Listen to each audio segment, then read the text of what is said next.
തമിഴ്നാട് രാഷ്ട്രീയത്തിൽ സസ്പെൻസ് തുടരുകയാണ്. തമിഴ്നാട്ടിൽ സർക്കാർ രൂപീകരിക്കാൻ വിജയുടെ പാർട്ടിക്ക് കഴിയുന്നില്ല. കേവല ഭൂരിപക്ഷം തെളിയിച്ച ശേഷമേ സർക്കാർ രൂപീകരിക്കാൻ കഴിയൂന്ന നിലപാടിലാണ് ഗവർണർ രാജേന്ദ്ര അർലേക്കർ. 118 സീറ്റുകളാണ് കേവല ഭൂരിപക്ഷത്തിന് വേണ്ടത്. DMK AIDMK സഖ്യസാധ്യതകളെക്കുറിച്ചുള്ള ചർച്ചകളും ഉയരുന്നുണ്ട്.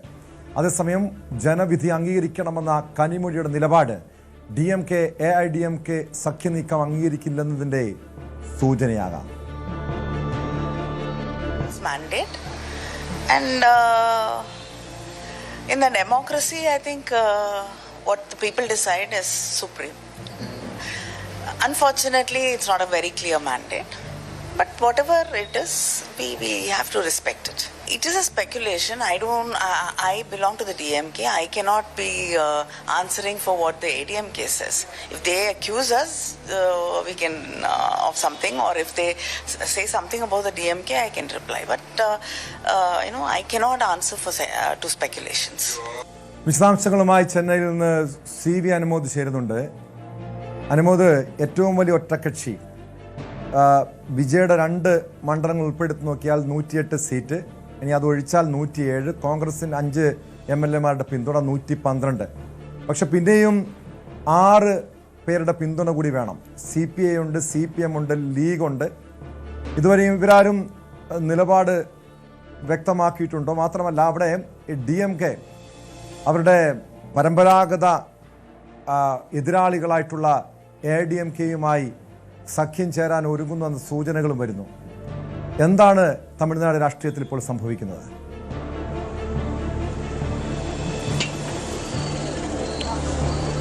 ടോം, വിജയുടെ പടത്തിലെ പോലെ തന്നെ അത്യധികം നാടകീയമായ ട്വിസ്റ്റും ടേണൊക്കെ നിറഞ്ഞ സംഭവവികാസങ്ങളാണ് ഇപ്പോഴും തമിഴ്നാട്ടിൽ ഈ തെരഞ്ഞെടുപ്പിന് ശേഷവും സംഭവിച്ചുകൊണ്ടിരിക്കുന്നത്.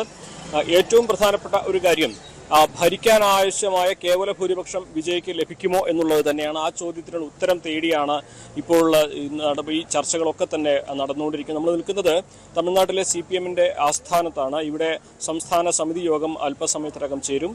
CPM-ന് 2 സീറ്റുകളുണ്ട്, CPI-ക്ക് 2 സീറ്റുകളുണ്ട്, VCK-ക്ക് 2 സീറ്റുകളുണ്ട്. ഈ 3 മുന്നണികളുടെ 3 പാർട്ടികളുടെ ഈ 2 വീതം സീറ്റുകൾ ഒന്നിച്ചാൽ 6 സീറ്റാകും. അങ്ങനെ അവർ വിജയ്ക്ക് പിന്തുണ കൊടുത്താൽ വിജയ്ക്ക് കേവല ഭൂരിപക്ഷം ലഭിക്കുകയും ഭരിക്കാൻ ആവശ്യമായ സാഹചര്യം ഉണ്ടാവുകയും ചെയ്യും. അതിന് സാധ്യതയുണ്ടോ എന്നുള്ളതാണ് ഇന്ന് നമ്മളിപ്പോൾ ഏറ്റവും പ്രധാനമായിട്ട് കാത്തിരിക്കുന്ന ഒരു ചോദ്യം. അല്പസമയത്തിനകം തന്നെ CPM-ന്റെയും CPI-യുടെയും യോഗങ്ങൾ ചേരും. അവരുടെ നിലപാട് അറിഞ്ഞതിന് ശേഷം VCK-യുടെ യോഗം ഓൺലൈനായിട്ട് തിരുമാവളവൻ വിളിച്ചു ചേർത്തിട്ടുണ്ട്. വൈകുന്നേരത്തോടെ, ഒരുപക്ഷെ രാത്രിയോടെ ഈ 3 പാർട്ടികളും അവരുടെ നിലപാട് വിജയ്ക്ക് പിന്തുണ നൽകുന്നതുമായി ബന്ധപ്പെട്ട് വ്യക്തമാക്കുമെന്നാണ് അറിയാനാകുന്നത്. അങ്ങനെ ഈ 3 പേരും പിന്തുണച്ചാൽ ഇവിടെ വിജയുടെ ഭരണത്തിലേക്കുള്ള യാത്ര അത് സുഗമമാവും, തടസ്സങ്ങളില്ലാതെയാകും. പക്ഷെ അപ്പോഴും ഒരു വെല്ലുവിളിയുണ്ട്. DMK-യുടെ സഖ്യകക്ഷികളാണ് CPM-ഉം CPI-യും VCK-യും ഒക്കെ. DMK വിജയ് ഭരിക്കട്ടെ എന്നൊരു നിലപാട് സ്വീകരിച്ചിട്ടുണ്ട്. പക്ഷേ DMK-യുടെ ഒരു അദൃശ്യ സാന്നിധ്യം അല്ലെങ്കിൽ നിയന്ത്രിക്കാനുള്ള ഒരു അദൃശ്യമായ കഴിവ് ഈ ഒരു സഖ്യകക്ഷികളുടെ പിന്തുണ നൽകുന്നതിലൂടെ സ്റ്റാലിന് ലഭിക്കുകയും അങ്ങനെ ഒരു പരിധിവരെ വിജയെ വരുതിയിലാക്കാനുള്ള ഒരു സാഹചര്യം ഒരുങ്ങുമെന്നൊരു കണക്കൂടലും DMK-യെ സംബന്ധിച്ചുണ്ട്. അതാണ് ഒന്നാമത്തെ പ്രധാനപ്പെട്ട നമ്മൾ കാത്തിരിക്കുന്ന ഒരു ഉത്തരം കിട്ടാൻ കാത്തിരിക്കുന്ന ഒരു ചോദ്യം. രണ്ടാമതായിട്ട് അഭ്യൂഹങ്ങളാണ് അന്തരീക്ഷത്തിലുള്ളത് DMK-യും ADMK-യും തമ്മിലുള്ള ലയനത്തെക്കുറിച്ച്. പക്ഷേ അതിന് വളരെ സാധ്യത കുറവാണ് എന്ന് തന്നെ വേണം കരുതുവാൻ. കാരണം DMK-യും ADMK-യും മാത്രം ഒരുമിച്ചാൽ കൈകോർത്താൽ അത് കേവല ഭൂരിപക്ഷത്തിലേക്ക് എത്തില്ല. അവർക്ക് ഈ പറയുന്ന സഖ്യകക്ഷികളുടെ പിന്തുണ കൂടി വേണം. DMK-യുടെ കൂടെ VCK-യുണ്ട്, ലീഗുണ്ട്, CPI-യും CPM-ഉം ഉണ്ട്, DMDK-യും ഉണ്ട്. ADMK-യുടെ കൂടെയാണെങ്കിൽ PMK-യും AMK-യും BJP-യുമാണുള്ളത്.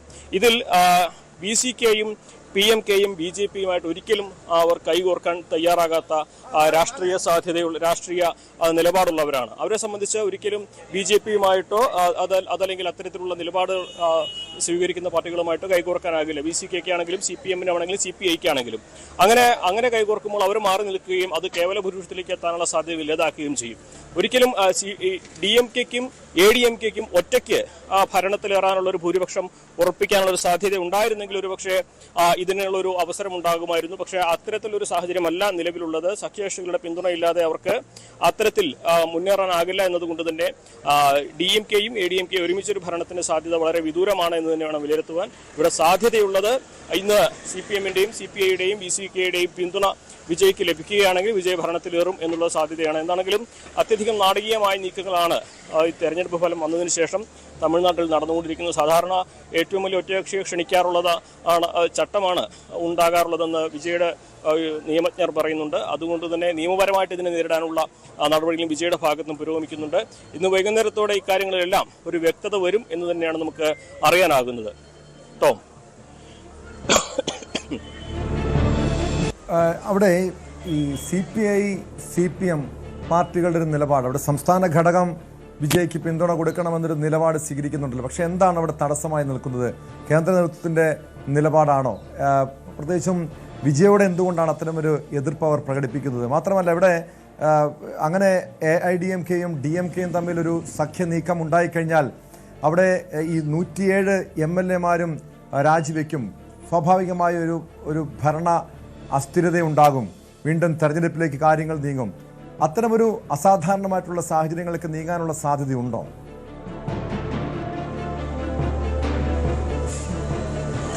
ഇതിൽ പ്രധാനമായിട്ടും നമുക്ക് DMK-യുടെ സഖ്യകക്ഷികളായിട്ടാണ് CPM-ഉം CPI-യും ഒക്കെ മത്സരിച്ചിരുന്നത്.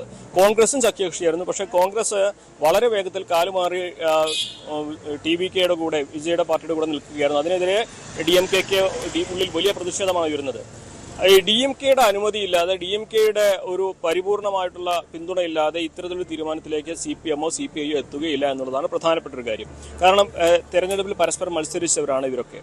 മാത്രമല്ല ഇതിൽ CPM-നും CPI-ക്കും BCK-ക്കും അവരുടെ സ്വന്തം ചിഹ്നത്തിൽ മത്സരിച്ചത് കൊണ്ട് തന്നെ വിജയെ പിന്തുണയ്ക്കുന്നതിന് മറ്റ് തടസ്സങ്ങളൊന്നുമില്ല. മുസ്ലിം ലീഗിനാണെങ്കിൽ അവർ ഉദയസൂര്യൻ, അതായത് DMK-യുടെ ചിഹ്നത്തിലാണ് മത്സരിച്ചിരിക്കുന്നത്. കാരണം അവർക്ക് ചില തടസ്സങ്ങളുണ്ട് അതിൽ. സ്വാഭാവികമായിട്ടും DMK ഇതിൽ എത്രമാത്രം ഈ ഒരു വിഷയത്തിൽ ഇവരെ സ്വതന്ത്രനാക്കുമോ, അതോ ഇവർക്ക് 6 മാസം വിജയുടെ കൂടെ നിൽക്കാനുള്ള ഒരു അനുമതി നൽകുമോ, എങ്ങനെയാകും എന്നുള്ളതാണ് ഇതിൽ പ്രധാനപ്പെട്ട കാര്യം. മറ്റു തടസ്സങ്ങളൊന്നും തന്നെ ഇതിൽ മുന്നിൽ വരുന്നില്ല.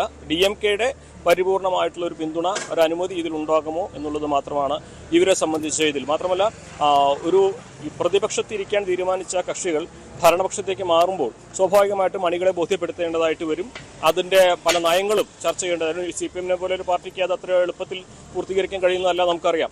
അതുകൊണ്ട് തന്നെ അത്തരത്തിലുള്ള ചർച്ചകളും നടപടികളുമാണ് എല്ലാവരെയും വിശ്വാസത്തിലെടുത്ത് മുന്നോട്ട് കൊണ്ടുപോവുക എന്നുള്ള നടപടിയിലേക്കാണ് പോകുന്നത്. മാത്രമല്ല ഇവിടെ DMK-യുടെ മറ്റൊരു നിലപാട് കൂടി ഇതിൽ പ്രധാനമാണ്. നേരത്തെ സൂചിപ്പിച്ചതുപോലെ ഈ മൂന്ന് പാർട്ടികൾ DMK-യുടെ സഖ്യകക്ഷികളാണ്. അവർ വിജയുടെ കക്ഷിയുടെ കൂടെ നിൽക്കുമ്പോൾ നിർണായക ഘട്ടങ്ങളിൽ ബില്ലുകൾ പാസ്സാക്കേണ്ട ഘട്ടങ്ങളിലും മറ്റും ചർച്ചകളൊക്കെ വരുമ്പോൾ അവരുടെ DMK-യുടെ നിലപാടിനൊപ്പം ഈ മൂന്ന് പാർട്ടികൾ നിൽക്കുകയാണെങ്കിൽ സ്വാഭാവികമായിട്ടും വിജയെ നിയന്ത്രിക്കാൻ അവർക്ക് കഴിയും. ഒരു അദൃശ്യമായൊരു കടിഞ്ഞാൺ വിജയുടെ മേൽ DMK-ക്ക് ലഭിക്കുകയും ചെയ്യുമെന്നുള്ളതാണ് ഈ 3 പേർ വിജയെ പിന്തുണയ്ക്കുന്നതിൻ്റെ മറ്റൊരു രാഷ്ട്രീയമായിട്ടുള്ളത്. മറ്റൊരു പ്രധാനപ്പെട്ട കാര്യം, നേരത്തെ ടോം സൂചിപ്പിച്ചതുപോലെ 107 MLA-മാരെ രാജിവെപ്പിക്കാൻ ഉള്ള ആലോചന. പക്ഷെ അത് സംബന്ധിച്ച് ഔദ്യോഗികമായിട്ടുള്ള അത്തരത്തിലുള്ള പ്രഖ്യാപനത്തിലേക്ക് വിജയ് എത്തിയിട്ടില്ല. എന്നിരുന്നാൽ തന്നെയും DMK ADMK ലയനം അങ്ങനെ അവർ ഭരിക്കുകയാണെങ്കിൽ വിജയുടെ കക്ഷിയിലെ എല്ലാവരും ഒന്നിച്ച് രാജിവെക്കുകയാണെങ്കിൽ മറ്റൊരു രാഷ്ട്രീയ പ്രതിസന്ധിയിലേക്ക് പോവുകയും തെരഞ്ഞെടുപ്പിലേക്ക് പോവുകയും 6 മാസത്തിനപ്പുറം തദ്ദേശ തെരഞ്ഞെടുപ്പ് വരാനിരിക്കെ അങ്ങനെയുള്ളൊരു സാഹചര്യത്തിലേക്ക് ഇവിടെ എത്തുമോ, മറ്റ് രാഷ്ട്രീയ പാർട്ടികൾ അതിൻ്റെ സാഹചര്യം ഒരുക്കുമോ എന്നുള്ളതൊക്കെ കണ്ടു തന്നെ അറിയേണ്ടതാണ്. ടോം.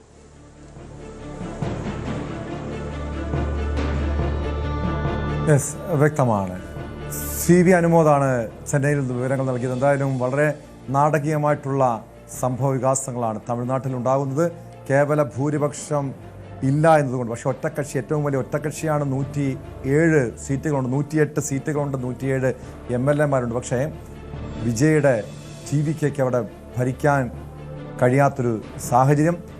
കോൺഗ്രസിൻ്റെ പിന്തുണയുണ്ടായിട്ടും മറ്റ് കക്ഷികൾ, അതായത് 2 സീറ്റുള്ള കക്ഷികൾ പിന്തുണ പ്രഖ്യാപിക്കാത്തതാണ് ഏറ്റവും വലിയ വെല്ലുവിളിയായി നിൽക്കുന്നത്. എന്തായാലും ഉദ്യോഗജനകമായിട്ടുള്ള സംഭവങ്ങളാണ് തമിഴ്നാട്ടിൽ ഉണ്ടായിക്കൊണ്ടിരിക്കുന്നത്.